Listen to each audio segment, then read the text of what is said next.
stage for years. Earth's alliance with the Zyretians, a technologically advanced yet peaceful alien race, had forced the Baelorans, a ruthless species of conquerors, into retreat. But their fight was far from over. The remnants of their rebellion had splintered across the galaxy, seeking vengeance wherever they could. Dr. Elias Grant, a human medic stationed on the warship Halcyon, had seen more than his share of suffering.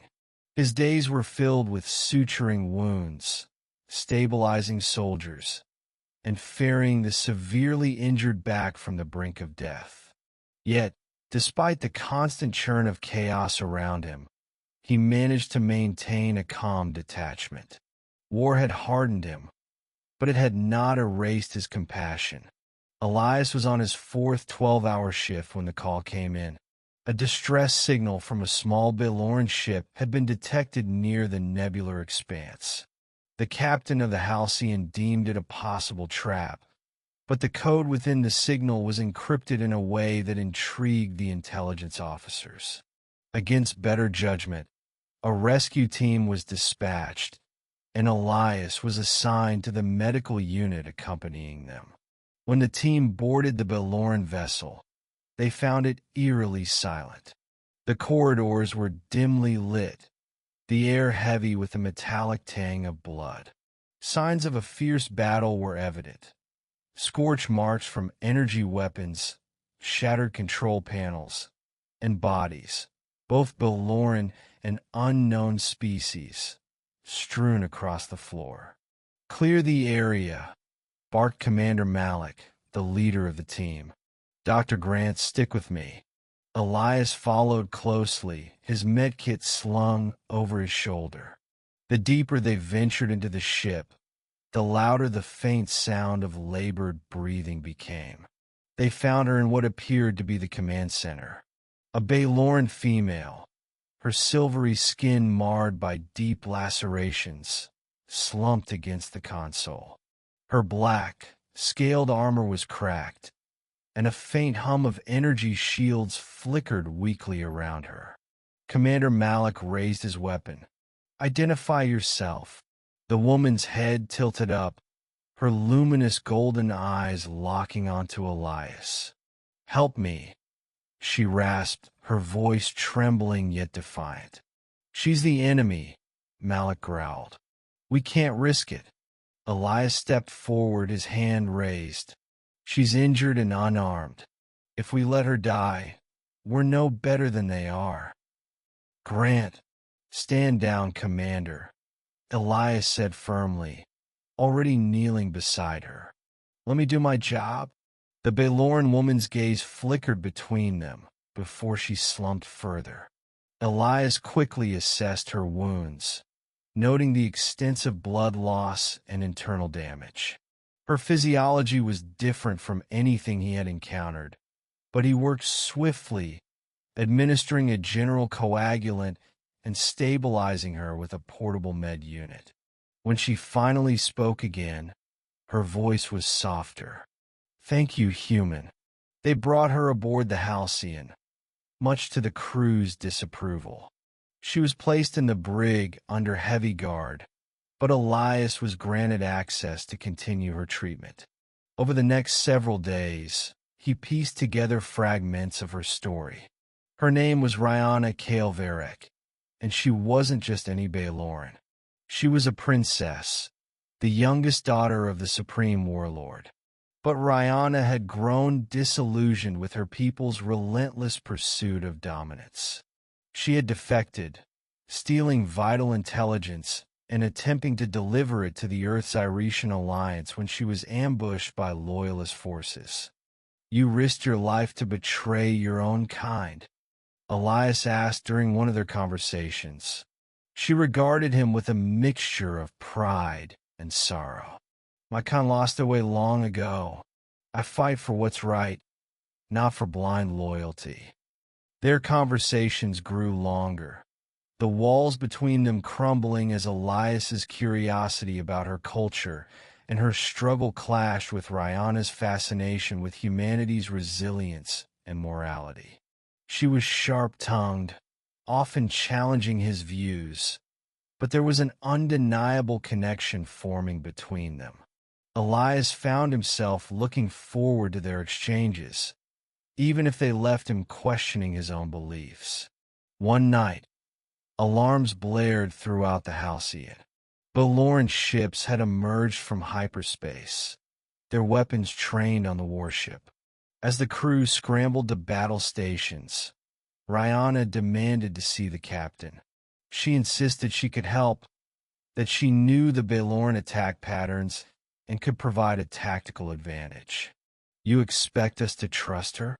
Captain Orlon asked Elias. Elias met Rihanna's gaze. "I do. She's risked everything to be here. Let her prove it." The captain reluctantly agreed. Under heavy guard, Rihanna was brought to the bridge. She analyzed the Baeloran formations with precision, offering counter-strategies that turned the tide of the battle. The Halcyon emerged victorious, but not without damage. Casualties poured into the medical bay, and Elias worked tirelessly to save as many as he could. In the aftermath, Rihanna became an invaluable asset to the Alliance. Her intelligence on Baeloran operations saved countless lives, but it also made her a target. Assassination attempts became frequent, forcing her into near-constant hiding aboard the Halcyon. Elias became her unofficial protector, their bond deepening with each shared moment. "Do you ever regret it?" Elias asked one evening as they stood in the observation deck, watching the stars drift by. "Regret betraying a regime built on blood and fear?" Rihanna replied, "Never, but I do miss the simpler times before the war. I can't even imagine what simpler times look like for a princess." She smirked, "And I can't imagine what they look like for a medic. Tell me, Elias, what did you dream of before all this?" He hesitated, the weight of the question settling over him. "I wanted to help people, be a doctor in some quiet town, maybe have a family one day. Simple things." Rihanna's expression softened. "Perhaps when this is over, you can still have that. And what about you? What does peace look like for a rebel princess?" "Freedom," she said simply. "To live without looking over my shoulder.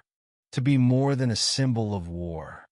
Their moments of quiet reflection were rare.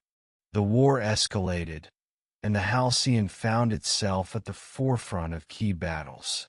Rihanna and Elias were often thrust into danger, their survival depending on each other. As their trust grew, so did their feelings, though neither dared to voice them. The line between duty and desire was thin, and both knew the consequences of crossing it. The final confrontation came sooner than expected. The Baelorans, desperate to reclaim their former glory, launched a massive assault on the Alliance's central command. The battle was brutal, with losses on both sides. Rihanna's knowledge proved critical once again, but it came at a cost. During a boarding assault on the Halcyon, she was gravely injured while protecting Elias from an enemy strike. As Elias worked frantically to save her, his hands trembling for the first time in years, he realized the depth of his feelings. Losing her was not an option. When she finally opened her eyes, weak but alive, he let out a shaky breath. "You're going to be okay," he whispered, his voice thick with emotion. Her hand reached for his, a faint smile gracing her lips. "You're not rid of me yet, human." The Alliance's victory marked the end of the war, but the scars it left behind were deep. Rihanna was granted asylum, her efforts celebrated as instrumental in securing peace. Yet, the question of her future loomed. She was a princess without a throne, a rebel without a cause. And Elias, though free to return to Earth, found himself reluctant to leave. One evening, as they stood together on the observation deck for what felt like the 100th time, Elias finally broke the silence. "What now?" Rihanna turned to him, her golden eyes searching his. "I don't know, but I'd like to find out with you." For the first time in years, Elias allowed himself to hope. Together, they faced an uncertain future, bound by the war that had tried to tear them apart and the love that had brought them together.